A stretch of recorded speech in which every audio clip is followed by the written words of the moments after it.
Western ഓസ്ട്രേലിയയിൽ AI ക്യാമറകൾ വഴി നൽകിയ ട്രാഫിക് പിഴകൾക്കെതിരെ പ്രതിഷേധം ശക്തം. സാങ്കേതിക സംവിധാനത്തിന്റെ കൃത്യതയും നടപ്പാക്കലും സംബന്ധിച്ച് പുതിയ വിവാദങ്ങളും ഉയർന്നു. വിശദാംശങ്ങളുമായി ഓസ്ട്രേലിയയിൽ നിന്നും ക്രിസ്റ്റീന ബെന്നി തയ്യാറാക്കിയ റിപ്പോർട്ടിലേക്ക്.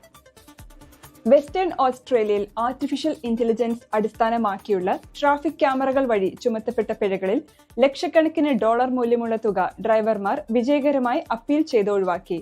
അധികൃത വിവരങ്ങൾ പ്രകാരം 2800-ലധികം ഡ്രൈവർമാർ അപ്പീൽ നൽകിയതിനെ തുടർന്ന് ഏകദേശം $2.2 മില്യൺ പിഴകൾ റദ്ദാക്കി. സീറ്റ് ബെൽറ്റ് നിയമലംഘനങ്ങൾ കണ്ടെത്തുന്നതിനായി കഴിഞ്ഞ ഒക്ടോബറിൽ ആരംഭിച്ച ഈ AI ക്യാമറകൾ ഇതിനകം ഏകദേശം $10 മില്യൺ പിഴകൾ ചുമത്തിയിട്ടുണ്ട്.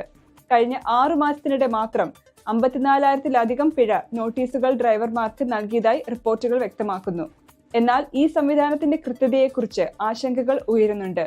പെർത്ത് സ്വദേശിയായ ഒരു ഡ്രൈവർ ഉൾപ്പെടെ നിരവധി പേർ തെറ്റായ തിരിച്ചറിയലുകൾ കാരണം പിഴകൾ ലഭിച്ചതായി ആരോപിക്കുന്നു. ചില കേസുകളിൽ ഒരേ സംഭവവുമായി ബന്ധപ്പെട്ട് ഒന്നിലധികം പിഴ നോട്ടീസുകൾ നൽകിയതായും കണ്ടെത്തിയിട്ടുണ്ട്. ഇതിനിടെ വിമർശനങ്ങൾ ഉയർന്നിട്ടും അടുത്ത മാസങ്ങളിൽ കൂടുതൽ AI ക്യാമറകൾ സ്ഥാപിക്കാനാണ് സർക്കാരിന്റെ തീരുമാനം. അതേസമയം നിലവിലുള്ള പ്രശ്നങ്ങൾ പരിഹരിക്കുന്നതുവരെ പദ്ധതി വിപുലീകരിക്കരുതെന്ന് പ്രതിപക്ഷം ആവശ്യപ്പെട്ടു.